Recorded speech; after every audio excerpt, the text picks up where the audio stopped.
Премьер-министр Ингушетии Владимир Сластенин привился первым компонентом вакцины ГАМ-ковид-ВАК. Процедуру глава Кабмина прошел на Назрановской районной больнице. Он уже перенес коронавирус в октябре прошлого года. И чтобы больше не попадать в больницу с этим заболеванием, решил привиться, отметил Владимир Сластенин.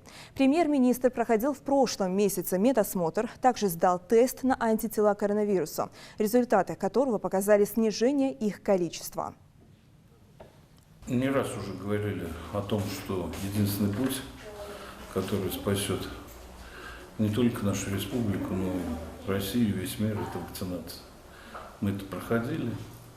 Дети и люди нашего поколения помнят, когда была стопроцентная прививка от оспы. И ничего страшного, и эту оспу победили благодаря прививкам. Поэтому в октябре прошлого года я переболел, очень тяжело переболел. Врачи, медики вытащили меня, вылечили. Прошло вот уже порядка 8-9 месяцев. Еще месяц назад я сдавал пробы на антитела, у меня их было там 24 единицы, а уже вчера сдал 0,46. Поэтому показаниям медицинским надо делать прививку, чтобы больше сюда не попадать. Путь у нас один, все на прививку, ничего страшного здесь нет. Лучше привиться, дискомфорт испытывается 2 дня, но не по 18 дней лежать без памяти. У меня в больнице находится 215 человек, из них в нашей больнице из 215 107 человек находятся на кислороде. Больные поступают тяжелые, запущенные. Из всех больных, которые поступили вот в эту волну, у меня только 1 человек был привит.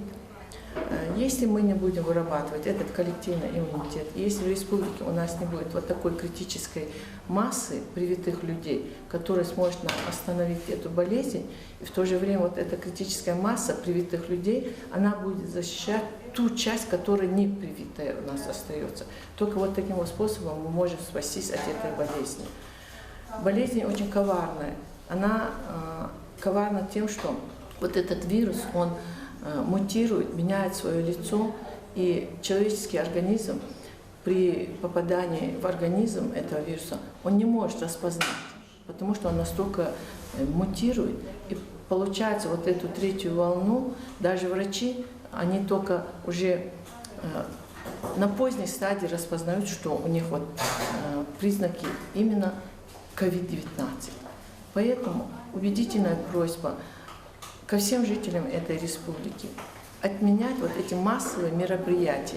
Единственный способ победить любую эпидемию, это только вакцинация.